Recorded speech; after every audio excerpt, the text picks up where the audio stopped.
For the premeditated murder of your mother, Linda Hartwell, and the systematic poisoning that led to her prolonged suffering and death, this court sentences you to life imprisonment without the possibility of parole for 25 years. 16-year-old Emma Hartwell sat motionless in the defendant's chair, her delicate features arranged in an expression of practiced sorrow as Judge Robert Fenwick delivered the sentence that would define the rest of her life. Outside the Monroe County Courthouse in Rochester, New York, the first snow of December 2023 fell in thick, silent flakes, blanketing the city in white as if nature itself sought to cover the darkness that had unfolded within the walls of what neighbors had called the perfect family home. Linda Hartwell, 42 years old at the time of her death, had been a beloved high school English teacher at Jefferson Academy, where she had taught for 17 years. Colleagues described her as passionate, dedicated, and unusually close to her only daughter, Emma, whom she had raised alone after divorcing Emma's father when the girl was only 3 years old. The two had been inseparable, or so it seemed to everyone who knew them. Linda attended every one of Emma's dance recitals, every academic competition, every school event, documenting their life together in thousands of photographs that filled the walls of their modest Victorian home on Maple Grove Avenue. The discovery that Linda had been systematically poisoned over a period of 6 months by her own daughter sent shockwaves through the Rochester community, particularly among the faculty and students at Jefferson Academy, where both mother and daughter were well-known figures. If you're watching this documentary, please consider subscribing and leaving your thoughts in the comments below. Your engagement helps us bring these important stories to light, ensuring that victims like Linda Hartwell are remembered and that the warning signs of such tragedies are better understood. The 911 call came at 6:47 a.m. on March 15, 2023, from Emma Hartwell herself, her voice trembling with what sounded like genuine panic as she reported that her mother was unresponsive in her bedroom. "Please help," the 16-year-old told the dispatcher, her breathing rapid and shallow. "My mom won't wake up. I think something's really wrong. She's been sick for so long, but this is different. Please hurry." Monroe County paramedics arrived at 1847 Maple Grove Avenue within 8 minutes, finding Emma standing on the front porch in her pajamas despite the cold morning air, her arms wrapped around herself as she pointed them toward the second floor. Lead paramedic Jennifer Walsh would later testify that the teenager appeared distraught, but oddly composed, answering their questions about her mother's condition with precise detail that seemed rehearsed rather than spontaneous. Inside the master bedroom, they found Linda Hartwell lying in bed, her skin an alarming shade of gray, her breathing shallow and labored. Her bedside table was covered with prescription bottles, over-the-counter medications, and a half-empty glass of water. The scene initially suggested a woman who had been battling serious illness, perhaps taking her own life through an overdose of medication. Linda was transported to Rochester General Hospital, where emergency room physician Dr. Marcus Chen immediately recognized symptoms consistent with heavy metal poisoning based on her presentation and the medical history Emma provided. The patient exhibited extreme gastrointestinal distress, neurological symptoms including tremors and confusion, and organ failure patterns that raised immediate red flags, Dr. Chen would later explain to investigators. Despite aggressive treatment, Linda Hartwell died at 2:34 p.m. that same afternoon, never regaining consciousness to identify what or who had caused her mysterious illness. The death certificate initially listed the cause as acute organ failure, secondary to unknown toxicity, a vague designation that reflected the medical team's confusion about what had caused such catastrophic damage to a previously healthy woman.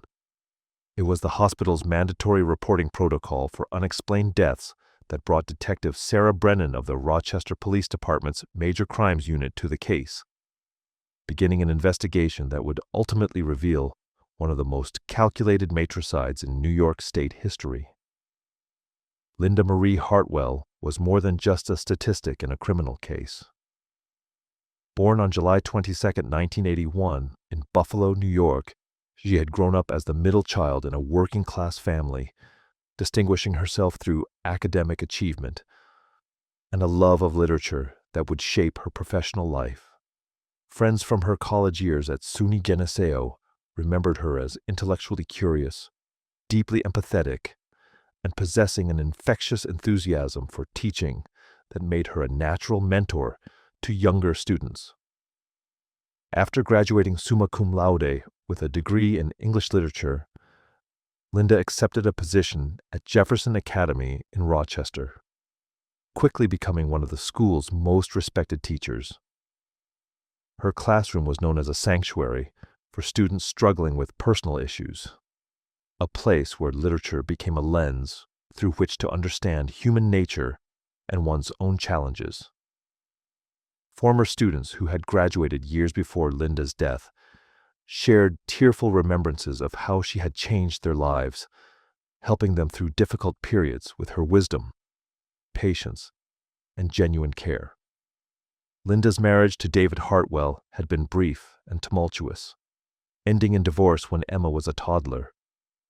Court records from the 2010 divorce proceedings showed mutual accusations of incompatibility and disputes over custody, ultimately resolved with Linda receiving primary custody and David granted visitation rights that he exercised only sporadically before moving to California and largely disappearing from his daughter's life. This abandonment by Emma's father created a dynamic between mother and daughter that friends described as unusually intense, with Linda pouring all her maternal energy and ambition into raising Emma as a single parent. Photographs recovered from the Hartwell home told the story of a mother devoted to documenting her daughter's childhood and achievements. Every wall displayed carefully curated images. Emma at age 5 in her first dance costume. Emma at 8 receiving an academic excellence award. Emma at 12 performing in the school musical. Emma at 14 being inducted into the National Honor Society. What appeared to outsiders as a loving chronicle of a child's growth would later be reinterpreted through a darker lens, as evidence of the suffocating pressure that had built within their relationship. Linda's social life revolved almost entirely around her daughter and her work. She rarely dated, declined invitations to social events that would take her away from Emma's activities, and spoke constantly of her pride in her daughter's accomplishments. Colleagues at Jefferson Academy noted that Linda's conversations inevitably turned to Emma's latest achievement, her exceptional grades, her acceptance into advanced placement classes, her leadership positions in various school organizations. Linda lived for Emma, her department chair, Patricia Morrison, would later tell investigators, her voice heavy with the tragic irony of that statement. Everything she did was for that girl. It's incomprehensible that Emma could have done this to her. The last year of Linda's life had been marked by a mysterious decline in health that had puzzled her physicians and worried her colleagues. Beginning in September 2022, Linda had experienced intermittent episodes of severe nausea, vomiting, and abdominal pain that sent her to multiple doctors seeking explanation. Tests had revealed elevated liver enzymes, kidney dysfunction, and neurological symptoms that defied easy diagnosis. Over 6 months, she had lost 23 pounds, her once vibrant energy depleted by constant illness that forced her to take increasing amounts of sick leave from Jefferson Academy. Medical records would later show that Linda had visited 4 different specialists: a gastroenterologist, a neurologist, an oncologist, and an infectious disease expert. Each had ordered batteries of tests, ruling out cancer, autoimmune disorders, and infectious causes. But none had identified the true source of her symptoms. What they hadn't tested for, because there was no reason to suspect it, was deliberate poisoning by someone in her own home.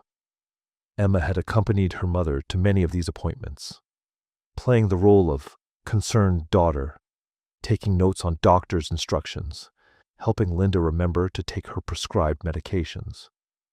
What no one knew was that Emma was also carefully administering the poison that was destroying her mother's body, mixing small doses of thallium, a toxic heavy metal, into Linda's food and drinks with methodical precision.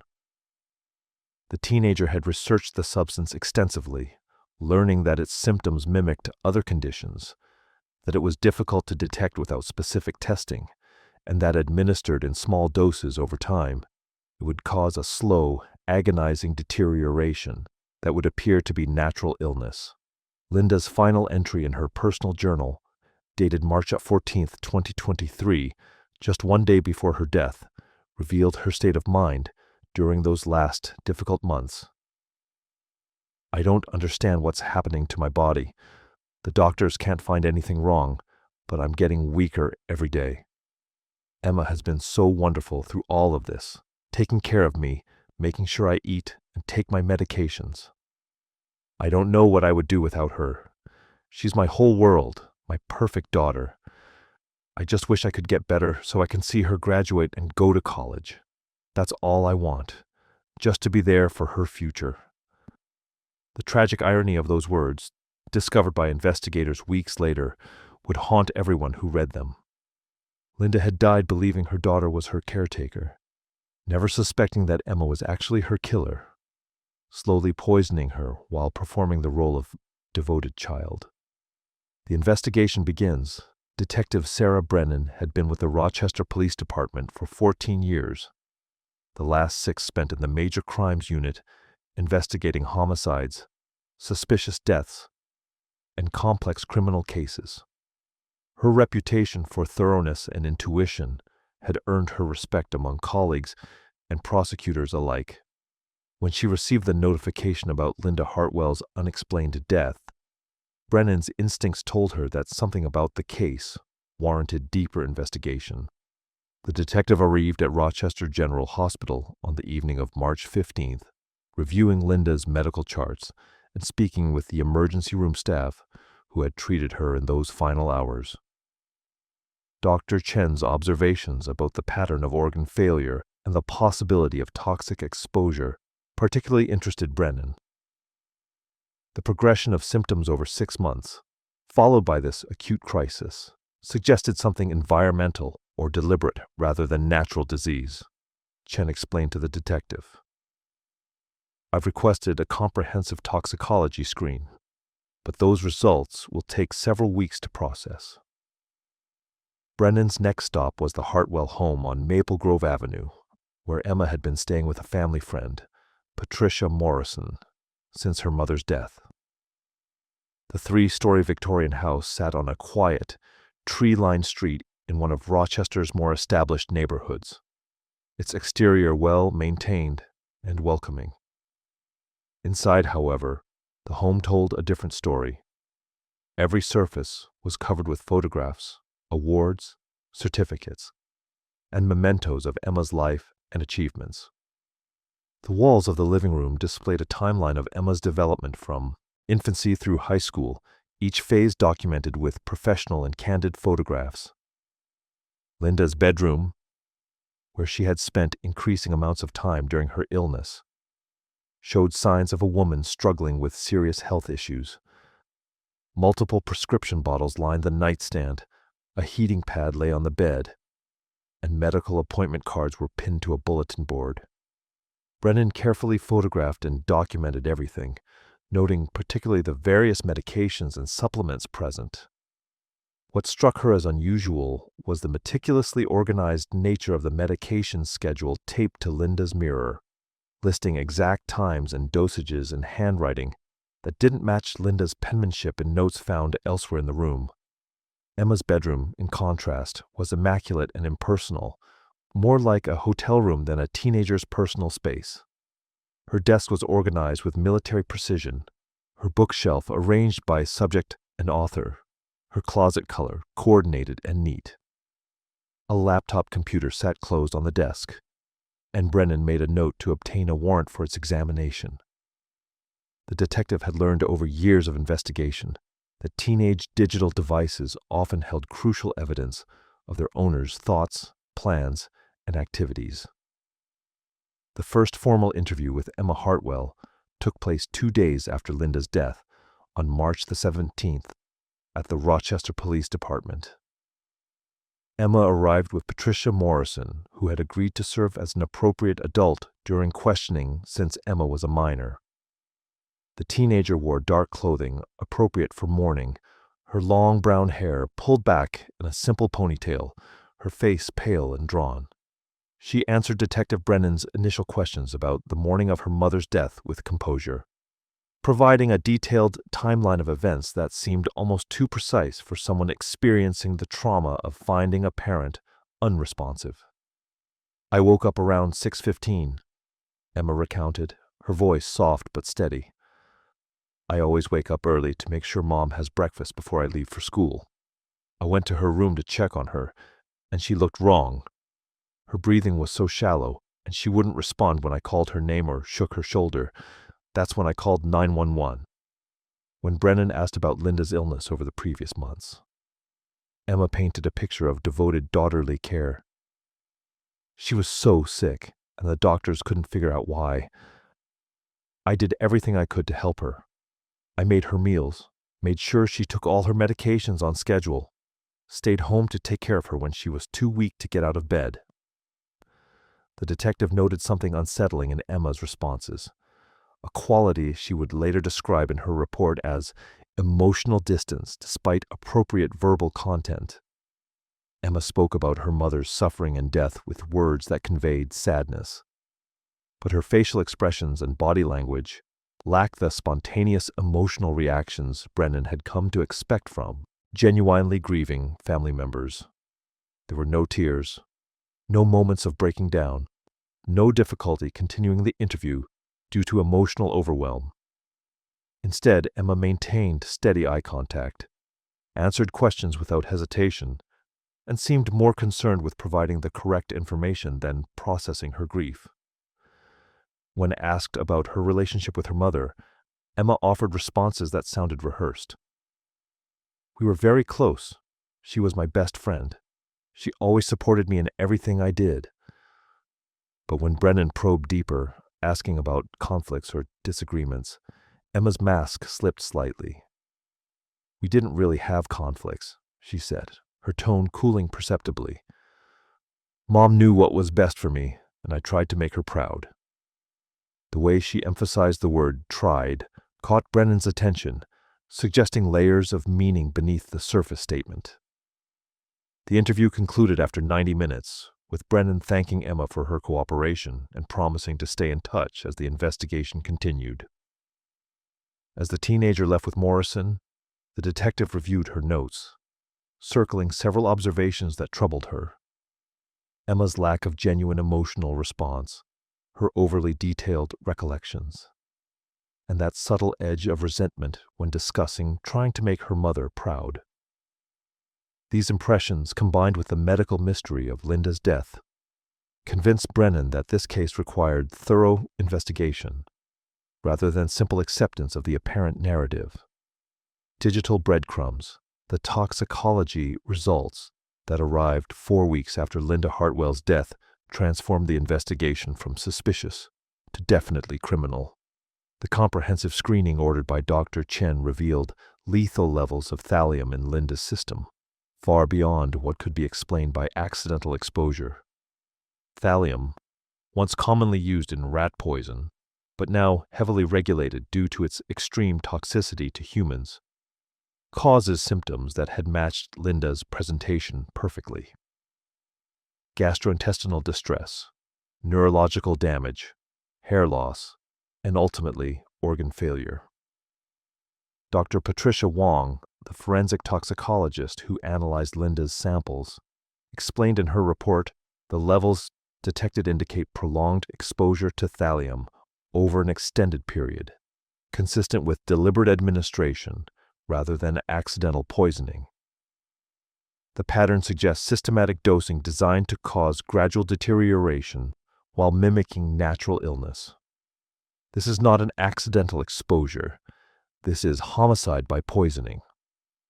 Armed with this critical evidence, Detective Brennan obtained warrants to search the Hartwell home more thoroughly and to examine Emma's digital devices. The search of the house, conducted on April 18, 2023, focused on potential sources of thallium and evidence of its administration. In the basement, tucked behind boxes of holiday decorations, investigators discovered a locked metal box containing a small bottle labeled as a chemical reagent, its contents later confirmed to be thallium sulfate. The box also contained latex gloves, a digital scale, and a notebook with handwritten entries that would prove devastating to Emma's claims of innocence. The notebook detailed a methodical record of dosages, dates, and observations spanning 6 months.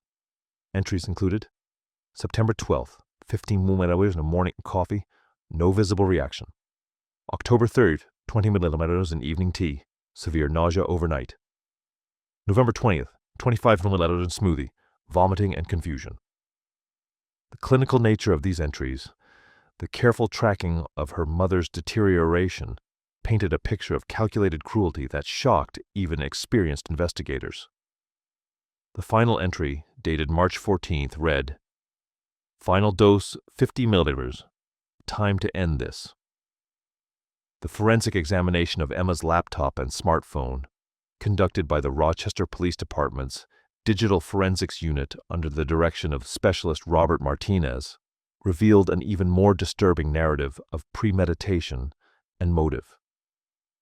Emma's search history showed extensive research into thallium poisoning beginning in August 2022, including queries about symptoms of thallium poisoning, how much thallium is fatal, how to obtain thallium without suspicion, and diseases that look like poisoning.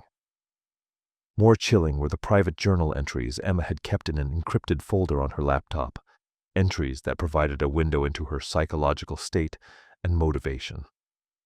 The earliest entry that referenced her mother in disturbing terms was dated July 15, 2022. "I can't do this anymore. She controls everything. Every decision, every friend, every activity has to be approved by her. She says it's because she loves me, but it's suffocating. I'm not her daughter. I'm her project, her perfect creation. Sometimes I imagine what it would be like if she just disappeared." The entries escalated over the following weeks, moving from fantasy to planning. "I've been researching ways to make someone sick. It needs to look natural so no one suspects anything.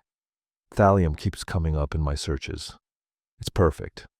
The symptoms look like other diseases, and doctors won't test for it unless they have reason to suspect poisoning." And later, "I ordered the thallium online using a fake lab supply account. It arrived today. I know exactly how much to use and how often. It needs to be slow enough that it looks like natural illness.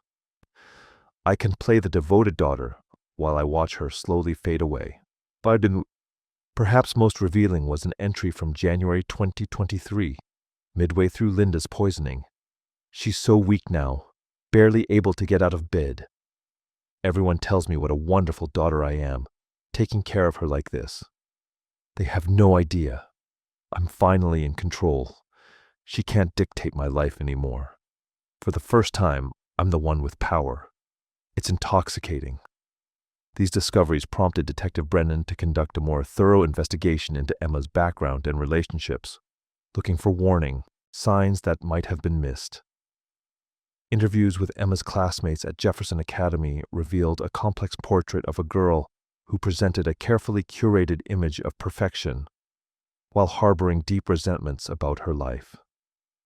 Several students described Emma as intensely competitive, unable to accept anything less than first place in academic rankings or leadership positions. Michael Torres, a fellow member of the student government, told investigators, "Emma always had to be the best at everything.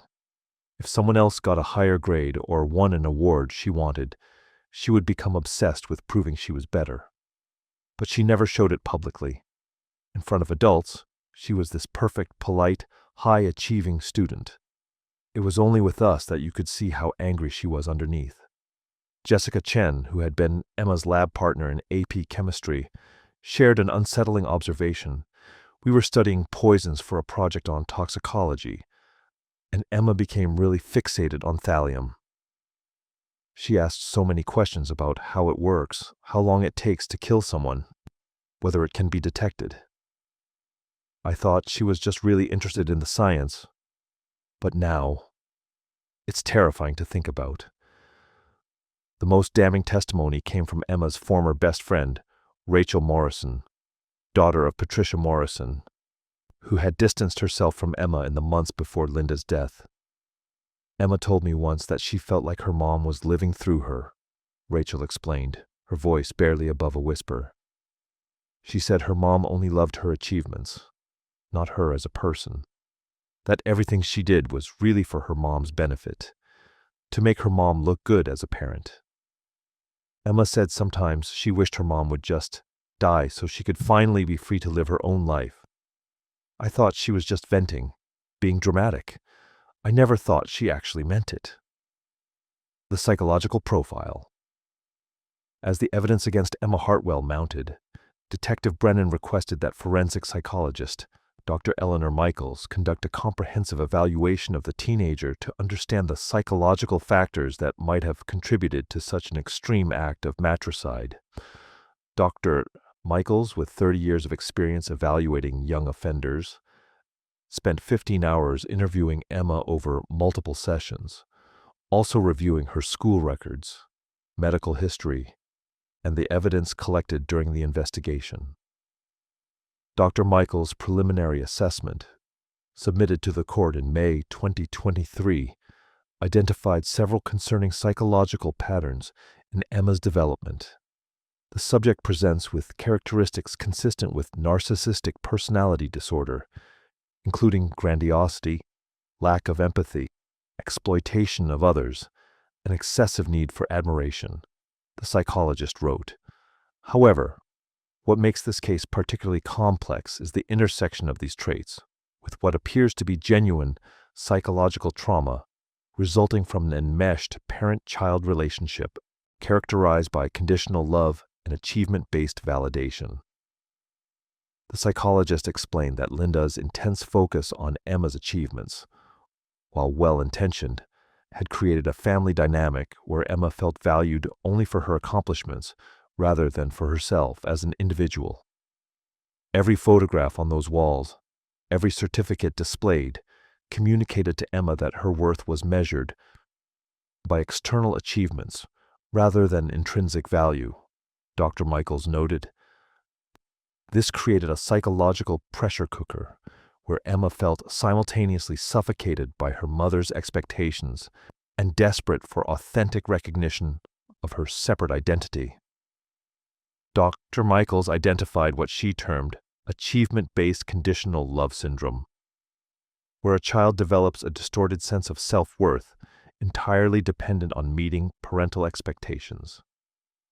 In Emma's case, this manifested in a dual identity, the perfect daughter persona she presented to the world, and a hidden self full of rage at being reduced to a collection of achievements for her mother's vicarious gratification. The poisoning represented Emma's attempt to destroy the mother, who, in her mind, had destroyed her authentic self. The evaluation also revealed Emma's complete lack of remorse for her actions, a finding that troubled Dr. Michaels significantly. During their sessions, Emma spoke about her mother's death with clinical detachment, occasionally showing irritation at being caught, but never expressing genuine regret about Linda's suffering. When I asked Emma directly if she felt sorry for causing her mother pain, she responded, "She caused me pain my entire life. She made me into someone I'm not. I just took back control." This absence of empathy and moral reasoning is deeply concerning and suggests limited capacity for rehabilitation. The forensic psychologist identified several warning signs from Emma's childhood that, in retrospect, should have raised red flags but were overlooked or misinterpreted. Emma's elementary school records included notes from a counselor about the child's unusual need to be first in everything and difficulty accepting criticism or correction. In middle school, there were incidents of Emma sabotaging other students' projects to ensure her own work stood out, though these were dismissed as isolated events rather than patterns of concerning behavior. Most significant was an incident in Emma's freshman year of high school when her laptop was temporarily confiscated after a teacher discovered she had hacked into the school's grading system. Emma had changed several students' grades to lower their class rankings relative to her own. The incident was handled quietly, with only minor consequences, as Linda had intervened extensively, arguing that her daughter was under too much academic pressure and had made a mistake in judgment. This pattern of Linda making excuses for Emma's concerning behaviors had prevented early intervention that might have altered the trajectory toward violence. Dr. Michaels concluded her assessment with a sobering observation. Emma Hartwell is a highly intelligent individual with sophisticated planning capabilities, but severely underdeveloped moral reasoning and empathy. Her actions were not impulsive but carefully calculated over many months. She understood that what she was doing would kill her mother and cause her significant suffering. She simply didn't care, viewing her mother's life as an obstacle to her own autonomy rather than as inherently valuable. This combination of cognitive sophistication and moral deficit makes her extremely dangerous despite her young age. The arrest and interrogation. On April 25, 2023, exactly 6 weeks after Linda Hartwell's death, Detective Sarah Brennan arrived at Patricia Morrison's home to place Emma Hartwell under arrest for first-degree murder. The arrest occurred at 7:01 a.m., chosen deliberately to minimize media presence and community spectacle. Emma was awakened by Morrison and brought downstairs, where Brennan and 2 uniformed officers were waiting. "Emma Hartwell, you are under arrest for the murder of Linda Hartwell," Brennan stated formally as she placed handcuffs on the teenager's wrists. "You have the right to remain silent. Anything you say can and will be used against you in a court of law." As the detective read Emma her Miranda rights, she observed the girl's reaction carefully. Unlike most 16-year-olds being arrested for murder, Emma showed no signs of shock, fear, or protest. Instead, her expression was one of resignation, mixed with something Brennan would later describe as relief, as if the teenager had been waiting for this moment and was almost glad it had finally arrived. Patricia Morrison, devastated by the realization that she had been harboring her friend's murderer in her home, watched in stunned silence as Emma was led to the waiting police car. "How could you do this?" Morrison called out as Emma passed, her voice breaking. "Linda loved you more than anything. How could you kill your own mother?" Emma paused, turning to look at the woman who had shown her such kindness in the aftermath of Linda's death. Her response would be recorded by the officers' body cameras and later played in court. "She didn't love me. She loved what I could accomplish. There's a difference." The formal interrogation of Emma Hartwell took place at the Monroe County Juvenile Justice Center, conducted in accordance with protocols for questioning minors in serious criminal cases. Present in the interview room were Detective Brennan, Assistant District Attorney Michael Romano, Emma's court-appointed attorney David Winters, and a child advocacy specialist who served as Emma's guardian ad litem during questioning. The session was recorded on video and would ultimately provide crucial evidence of Emma's state of mind and motives.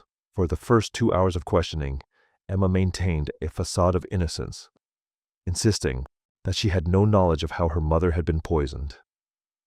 "I would never hurt my mom," she repeated several times, her voice carefully modulated to sound hurt and confused. "She was everything to me. I don't understand why you think I would do something like this." Her performance was practiced and might have been convincing if not for the overwhelming physical and digital evidence already collected. Detective Brennan methodically presented this evidence, piece by piece. The thallium found in the basement, with Emma's fingerprints on the bottle, the notebook detailing dosages and observations, the internet searches from Emma's laptop, and finally, the journal entries describing her plans and feelings about her mother. With each revelation, Emma's carefully constructed innocence became harder to maintain. Her attorney advised her repeatedly not to answer questions. But Emma seemed compelled to respond, as if needing to explain herself. The turning point in the interrogation came when Brennan asked Emma directly about the journal entry describing her mother as her project, rather than seeing her as an individual. "Emma, help me understand," the detective said, her voice deliberately gentle. "Your mother worked hard to give you every opportunity. She celebrated your achievements. Why did that feel like control rather than love?" Emma's composure finally cracked, not with tears or remorse, but with anger that had apparently been simmering beneath the surface for years. "You don't understand," she said, her voice rising for the first time. "Nothing I did was ever for me. It was always about her." Emma won this award. It made her look like a great mother. Emma got accepted into that program. It validated her parenting. I wasn't a person to her. I was a resume. Do you know what it's like to be someone's trophy? To know that they don't actually see you, just what you can achieve? Once Emma began speaking about her resentment, the words poured out in a torrent that revealed the depth of her rage and the calculated nature of her crime. "I researched everything carefully," she admitted, her attorney visibly wincing at the confession. "I knew thallium would be perfect because the symptoms look like other diseases. Doctors wouldn't think to test for it. I could control the dosage to make her suffer as long as I wanted. And the best part was that everyone would see me as this devoted daughter taking care of her sick mother, when really I was the one making her sick." Detective Brennan asked if Emma understood that her mother was suffering, that the poisoning caused Linda significant pain and distress over 6 months. Emma's response demonstrated the profound absence of empathy Dr. Michaels had identified. "She deserved to suffer. She made me suffer my whole life, making me into her perfect little achievement machine. At least I gave her a chance to feel what it was like to lose control of your own body, to be helpless. That's how she made me feel, every single day." When asked if she felt any remorse now that her mother was dead, Emma was coldly honest. "I feel relieved. For the first time in 16 years, I can breathe. I don't have to be perfect anymore. I don't have to achieve anything for anyone else. Yes, I'm going to prison, but even that's more freedom than I had living under her control." This statement, captured on video and transcribed in official records, would become central to both prosecution and defense arguments about Emma's mental state and culpability.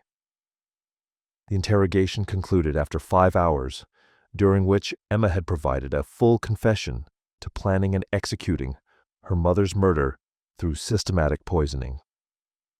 She described the entire process in chilling detail, how she had obtained the thallium through a fake laboratory supply account, how she had calculated the dosages to maximize suffering while avoiding immediate suspicion, how she had kept meticulous records of her mother's deterioration like a scientist conducting an experiment.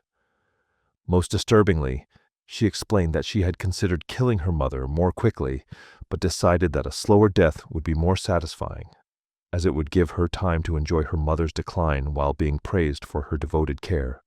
As Emma was led back to her cell in the juvenile facility, Detective Brennan sat in the interview room reviewing the recording, profoundly disturbed by what she had witnessed. In her official report, she wrote, "In 23 years of law enforcement, I have encountered many violent criminals, but few have displayed the combination of calculation, lack of remorse, and emotional coldness evident in Emma Hartwell. Her confession reveals not an impulsive act of adolescent rebellion, but a methodically planned murder motivated by years of resentment. and a fundamental inability to empathize with her victim's humanity, despite that victim being her own mother, who had devoted her life to her well-being. The trial. The trial of Emma Hartwell opened on September 11th, 2023, at the Monroe County Supreme Court in Rochester, drawing intense media coverage and public interest. The case had captured national attention as a disturbing example of matricide and the potential dangers of extreme achievement pressure in parent-child relationships. Judge Fenwick, known for his careful handling of complex juvenile cases, presided over proceedings that would span 3 weeks and feature testimony from over 40 witnesses. At the prosecution table sat Assistant District Attorney Michael Romano, a veteran prosecutor with a reputation for meticulous case preparation and compelling courtroom presentations. Romano had spent months building an ironclad case against Emma, determined to secure a conviction that would deliver justice for Linda Hartwell while sending a message about the serious consequences of patricide. Across from him, defense attorney David Winters faced the challenging task of defending a client who had confessed to the crime and shown no remorse, instead focusing his strategy on arguing for reduced culpability based on Emma's age and the psychological damage inflicted by her mother's parenting style. The prosecution's opening statement painted Emma as a calculating killer whose actions represented one of the most cold-blooded murders in Rochester's history. "Ladies and gentlemen of the jury," Romano began, his voice carrying clearly through the hushed courtroom, "over the next 3 weeks, you will hear evidence about a 16-year-old girl who systematically poisoned her own mother over 6 months, carefully documenting her suffering, adjusting dosages to maximize pain, and all the while presenting herself to the world as a devoted daughter, providing loving care. This is not a case about a troubled teenager who made a terrible mistake in a moment of anger or desperation. This is a case about premeditated, calculated murder carried out with shocking precision and complete absence of remorse." Romano walked the jury through the timeline of Linda's poisoning, from the first dose administered in September 2022 through her death in March 2023, using charts and photographs to illustrate the progressive deterioration of Linda's health. He displayed photos of Linda from before the poisoning began, vibrant, healthy, smiling, and contrasted them with pictures from the weeks before her death, showing a gaunt, suffering woman barely recognizable as the same person. "Emma Hartwell did this to her mother," Romano stated, pointing at Emma sitting at the defense table. "Not quickly, not mercifully, but slowly and painfully, documenting every step of her mother's decline like a researcher recording data." The prosecutor then addressed the evidence directly. The thallium discovered in Emma's possession, the detailed notebook tracking dosages and symptoms, the internet searches revealing extensive research into poisoning methods, and most damningly, Emma's own journal entries describing her plans and motivations. "The defendant's own words condemn her," Romano explained. "She wrote about her pleasure in watching her mother suffer. She described choosing thallium specifically because it would cause prolonged agony. She calculated exactly how much poison to administer to keep her mother alive and suffering for as long as possible. These are not the actions of an impulsive child. These are the actions of someone who understood exactly what she was doing and chose to do it anyway." Defense attorney David Winters approached his opening statement with a markedly different strategy, acknowledging Emma's actions but framing them as the tragic result of psychological damage inflicted by years of achievement-focused parenting that had warped her development. "What Emma Hartwell did to her mother was terrible," Winters began, his tone somber and measured. "No one disputes that. But to understand why she did it, we must examine the psychological pressure cooker in which she was raised." Winters gestured toward the photographs displayed on screens throughout the courtroom, images that the prosecution had used to show a loving mother-daughter relationship. Look carefully at these pictures, he urged the jury. Every single one celebrates an achievement, an award ceremony, a competition win, an academic honor. Where are the photographs of Emma simply being a child, playing, relaxing, being valued for existing rather than achieving?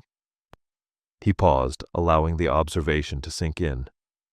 These walls tell the story of a girl whose entire worth was measured by her accomplishments, whose mother loved her achievements more than she loved her.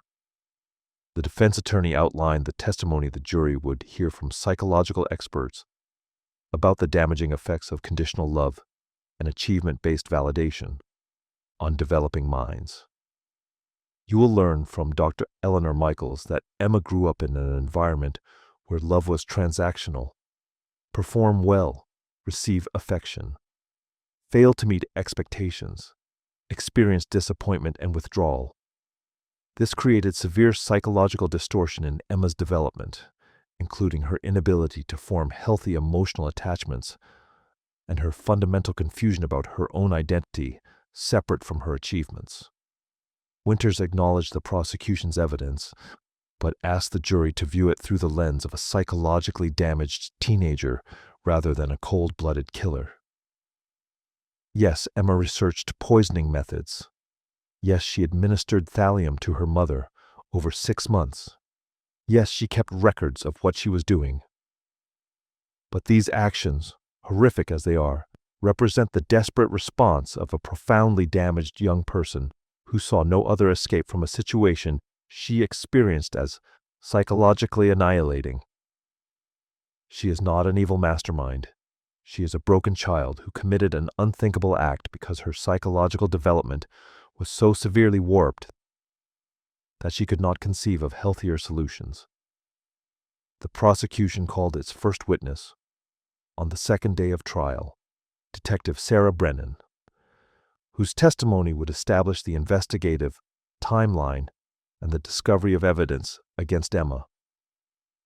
Brennan, dressed in a dark suit with her badge visible on her belt, presented as a competent, experienced investigator whose methodical approach had uncovered the truth about Linda's death.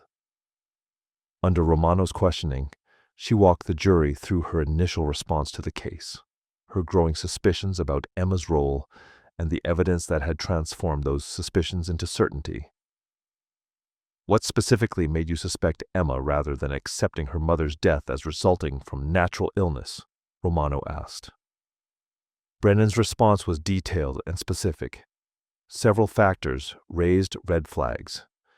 First, Emma's emotional presentation seemed rehearsed rather than genuine. She used appropriate words about grief, but displayed no spontaneous emotional reactions consistent with losing a parent. Second, the medical mystery of Linda's illness over 6 months suggested deliberate poisoning rather than natural disease. Third, and most significantly, Emma demonstrated unusually detailed knowledge about her mother's symptoms and progression, more consistent with someone monitoring the effects of poison than someone simply caring for an ill parent. But the detective then described the discovery of the thallium in the Hartwell basement, the notebook documenting dosages, and the journal entries on Emma's computer. Romano entered each piece of evidence into the record, displaying photographs and documents on large screens for the jury to examine. The notebook was particularly damning, with its clinical tracking of Linda's deterioration, dates, dosages, symptoms observed, and adjustments to the poisoning schedule. This document demonstrates premeditation and ongoing intent, Brennan testified. The defendant wasn't simply poisoning her mother in a single act. She was conducting a prolonged campaign of poisoning, monitoring its effects, and deliberately adjusting her approach to maximize suffering. Under cross-examination by Winters, Brennan acknowledged that Emma's confession had included statements about feeling controlled and suffocated by her mother's expectations. Did Emma express feeling that she had no other option besides killing her mother? Winters asked. Brennan's response was measured. She expressed feeling trapped and desperate to escape her mother's control. However, she also demonstrated clear awareness that she was choosing to kill her mother rather than pursuing other options like seeking help from counselors, other family members, or authorities. She researched poisoning methods for weeks before implementing her plan.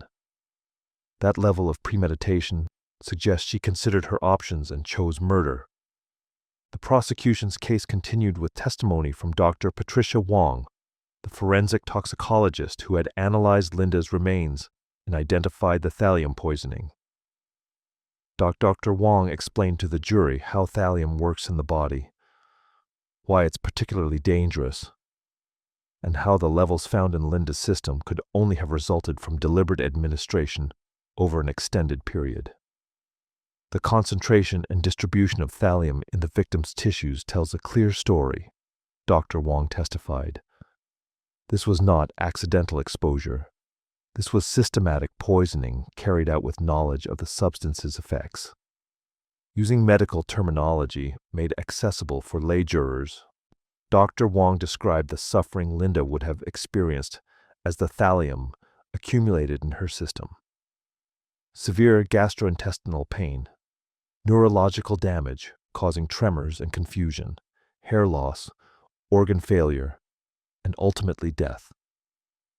The victim suffered tremendously over 6 months, the toxicologist stated, her professional demeanor unable to completely mask her emotion.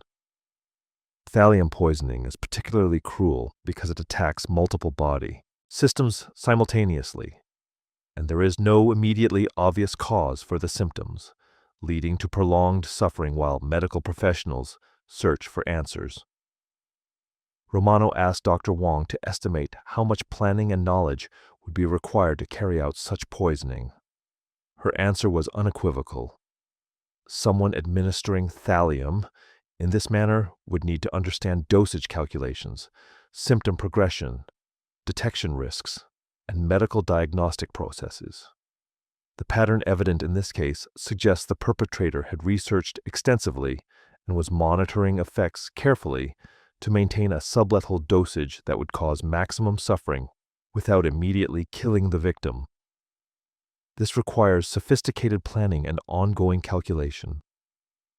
The emotional center of the prosecution's case came with testimony from Linda's colleagues and friends, who described her dedication as a mother and teacher, her evident love for Emma, and her complete bewilderment about her mysterious illness.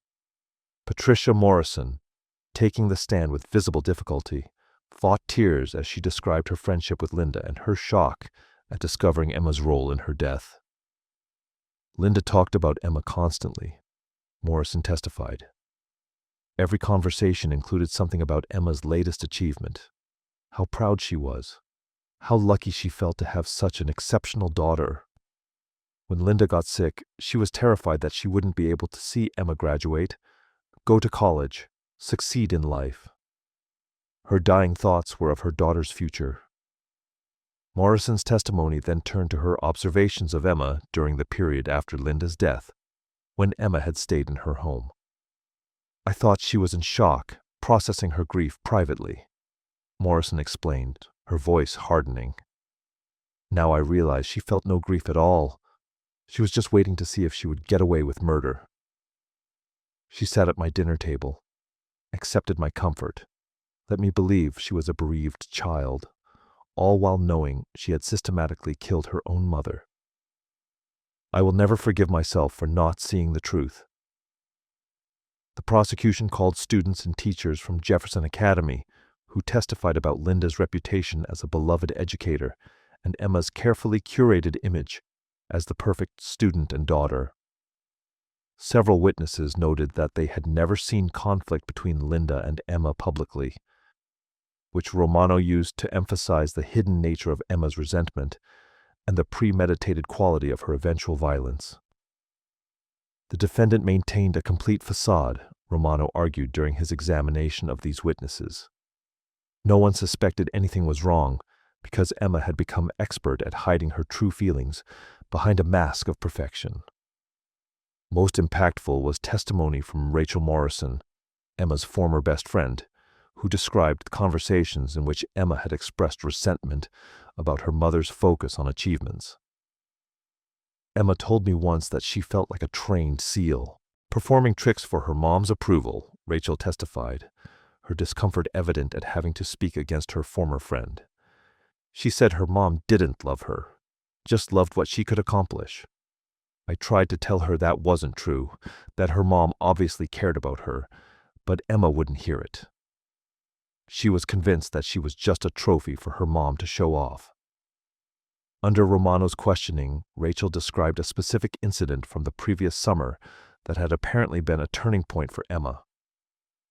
Emma had decided she wanted to take a gap year after high school to figure out what she actually wanted to do with her life, rather than just following her mom's plan for her.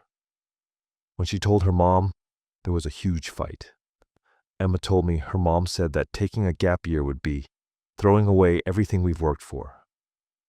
Not everything you've worked for, but everything we've worked for. Emma was furious that her mom saw her achievements as joint accomplishments rather than Emma's individual successes. Rachel's testimony concluded with the statement that visibly affected several jurors.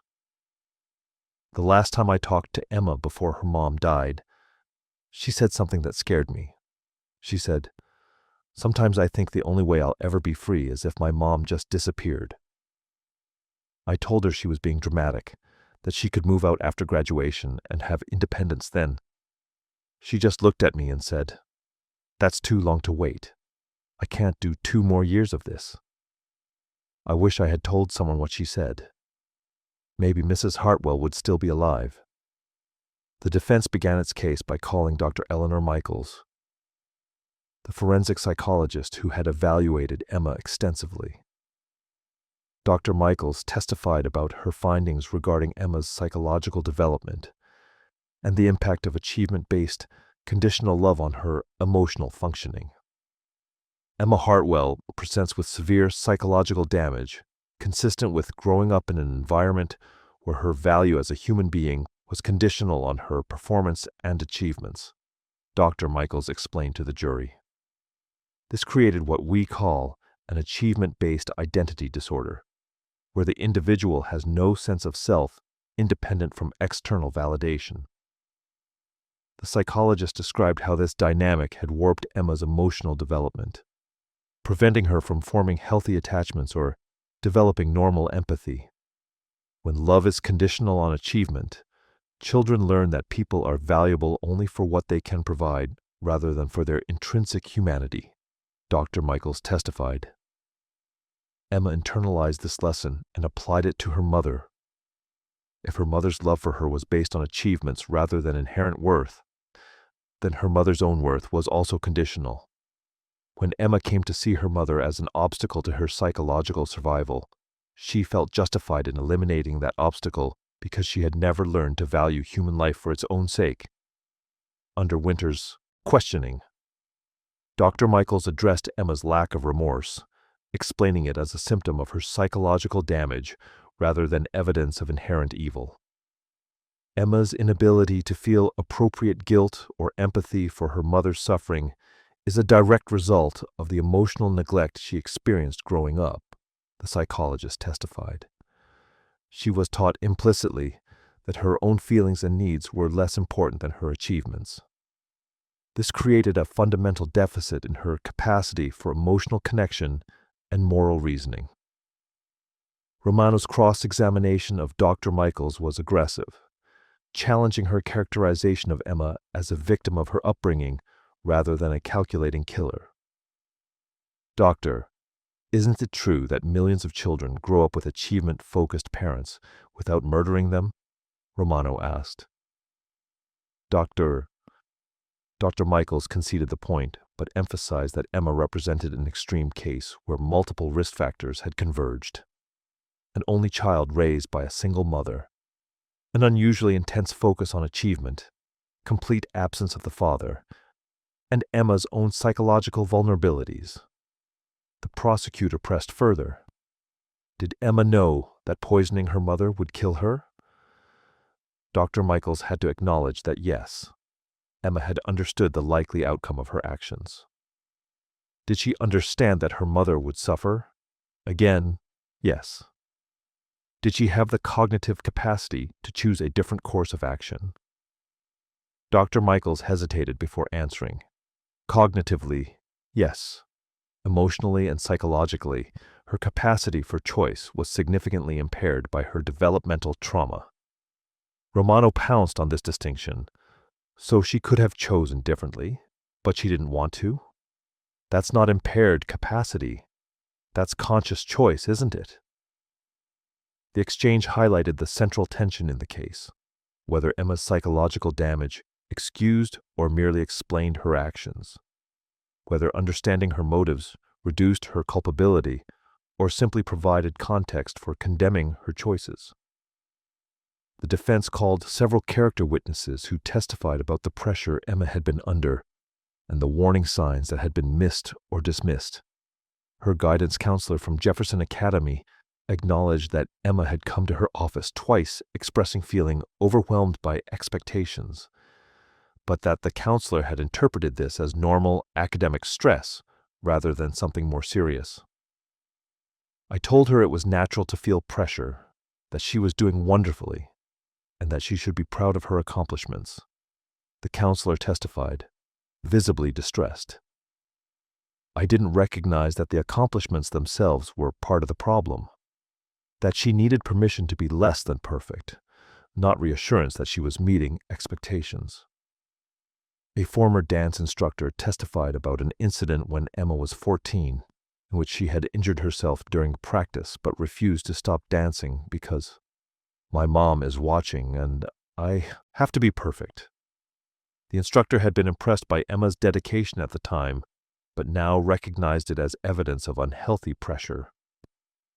She was crying from pain, but kept dancing because she was more afraid of disappointing her mother than she was of injuring herself further, the instructor recalled.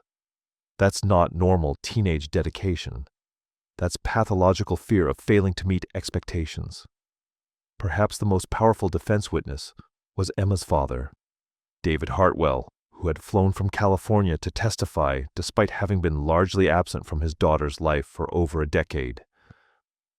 David's testimony painted a picture of Linda as increasingly obsessed with Emma's achievements following their divorce, using their daughter's successes as validation of her parenting and compensation for the failed marriage. Linda made Emma her entire identity, David testified. After we separated, she poured everything into making Emma exceptional. Every conversation we had was about Emma's latest achievement. I tried to tell her she was putting too much pressure on our daughter, but Linda said I just didn't understand what it took to raise a child to reach her full potential. David acknowledged his own failures as a father, admitting that his absence had contributed to the unhealthy intensity of Linda and Emma's relationship. I should have been more involved, he said, his voice thick with regret. If Emma had another parent providing balance, showing her that she was loved for who she was rather than what she achieved, maybe none of this would have happened. I abandoned my daughter, and Linda suffocated her with expectations. We both failed her, and Linda paid the ultimate price for our failures as parents. Romano's cross-examination of David was brutal, questioning his credibility as a witness, given his years of absence from Emma's life. Mr. Hartwell, you chose to move across the country and have minimal contact with your daughter for over a decade. Why should this jury believe you understand anything about the relationship between Emma and her mother? David had no good answer beyond acknowledging that his testimony was based on limited direct observation, supplemented by concerns he had expressed to Linda during their infrequent conversations. The defense's strategy of portraying Emma as a psychologically damaged victim of her upbringing faced a significant challenge when Emma herself took the stand. Against his attorney's advice, Emma had insisted on testifying, believing she could make the jury understand her perspective. Her testimony would prove to be a critical turning point in the trial, though not in the way Winters had hoped. Under her attorney's careful questioning, Emma described her childhood and adolescence in terms that emphasized the pressure she had experienced and the lack of unconditional love from her mother. Every report card, every test, every competition, my mom's reaction depended entirely on my performance. Emma testified, her voice steady and controlled. If I got an A, she was proud and affectionate. If I got an A-, she was disappointed and distant. I learned very early that her love was something I had to earn every single day by being perfect. Emma described the summer fight about the gap year that Rachel had mentioned, presenting it as a pivotal moment when she realized her mother would never allow her autonomy. She didn't see me as a separate person with my own dreams and goals, Emma told the jury. She saw me as an extension of herself, a second chance to achieve everything she hadn't achieved. My accomplishments were really her accomplishments. My life wasn't my own. When Winters asked Emma about her decision to poison her mother, she framed it as a desperate act by someone who saw no other escape. I felt like I was drowning, she said, her eyes filling with tears that some jurors would later say seemed rehearsed. Every day the pressure got worse. The expectations got higher. I couldn't breathe. I couldn't think. I researched running away, but I was a minor and I knew she'd find me. I thought about suicide, but that seemed like letting her win. The only solution I could see was removing her from my life permanently. This testimony might have generated some sympathy for Emma, if not for what happened during Romano's cross-examination. The prosecutor began gently, asking Emma about specific memories with her mother that had been positive, trying to establish that Linda had genuinely loved her daughter despite the achievement focus. Emma acknowledged some happy moments, but insisted they were always connected to her performance of the perfect daughter role. Romano then shifted to more challenging questions about the planning and execution of the murder. Emma, you researched thallium poisoning for weeks before obtaining the poison, correct? Yes. You knew it would cause your mother severe suffering over months? Yes. You kept detailed records of her deterioration? Yes. You could have stopped at any time during those 6 months, couldn't you? Emma hesitated before answering. Technically, yes, but psychologically I felt I had to see it through. The prosecutor then produced Emma's journal entries and read them aloud to the jury, entries that described watching her mother suffer with satisfaction. Entries that referred to the poisoning as my experiment. Entries that expressed pleasure at being praised as a devoted daughter while secretly killing her mother. Did you write these words? Romano asked. Emma had to acknowledge that she had. Do these words sound like someone acting out of desperate fear, or someone enjoying their victim's suffering? Emma's mask slipped as she tried to explain the journal entries. You don't understand, she said, her voice taking on an edge that revealed the anger beneath her careful presentation. She deserved to suffer after what she did to me. She made every day of my life a performance evaluation. She never saw the real me, just the achievements. She destroyed who I actually was and replaced it with this perfect daughter robot. She earned what happened to her. The courtroom fell silent at this statement, several jurors visibly reacting to the coldness in Emma's voice. Winters closed his eyes, knowing his client had just undermined the entire defense strategy. Romano seized the moment. So this wasn't really about feeling you had no other choice. This was about punishing your mother for disappointing you, wasn't it? Emma's response confirmed the prosecutor's characterization. She didn't disappoint me. She annihilated me. And yes, I wanted her to pay for that. I wanted her to feel powerless and afraid like she made me feel. I wanted to take back control of my life. And the only way to do that was to end hers. I'm not sorry I did it. I'm only sorry I got caught. The impact of Emma's testimony on the jury was immediately apparent. Several jurors who had appeared sympathetic during the defense's case now looked at Emma with expressions ranging from shock to disgust. Winters attempted damage control during redirect examination, suggesting Emma's statements reflected her ongoing psychological damage rather than her true character, but the harm was done. Emma had revealed herself not as a desperate, damaged teenager driven to extreme action, but as someone who had chosen murder as punishment and felt entitled to do so. The verdict and sentencing. After 3 weeks of testimony from 43 witnesses and presentation of hundreds of pieces of evidence, closing arguments in the Emma Hartwell case began on October 2nd, 2023. Romano's closing argument for the prosecution was powerful and straightforward, emphasizing the premeditation, calculation, and complete absence of remorse that characterized Emma's crime. "This is not a complicated case," Romano told the jury. "Emma Hartwell murdered her mother, slowly and deliberately, over 6 months. She researched how to do it. She obtained the poison. She administered it carefully, monitoring its effects. She documented her mother's suffering. And when her mother finally died after months of agony, Emma felt no remorse. She felt relief and satisfaction." The prosecutor addressed the defense's argument about psychological damage directly. Yes, Emma experienced pressure to achieve. Yes, her mother focused intensely on her accomplishments. Many children experience similar dynamics without poisoning their parents. Emma made a choice, not an impulsive choice in a moment of crisis, but a calculated choice implemented over months.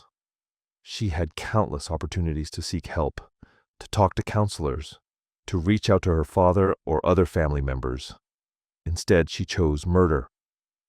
Romano concluded by asking the jury to deliver justice for Linda Hartwell, whose only crime had been loving her daughter in an imperfect way. Linda Hartwell was not a perfect mother, but she did not deserve to die in agony, betrayed by the daughter she had devoted her life to raising. Emma Hartwell knew exactly what she was doing, understood it was wrong, and did it anyway because she felt entitled to punish her mother for not meeting her expectations. That is not psychological damage. That is murder. And it demands accountability. Winter's closing argument for the defense was more nuanced, acknowledging Emma's guilt while arguing for understanding and mercy based on her age and psychological circumstances.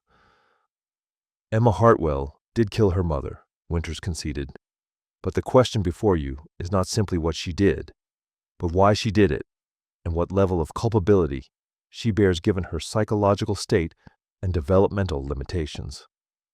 The defense attorney walked the jury through the evidence of conditional love and achievement pressure that had shaped Emma's psychology.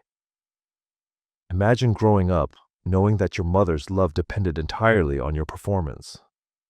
That every grade, every competition, every achievement determined whether you were worthy of affection or deserving of disappointment.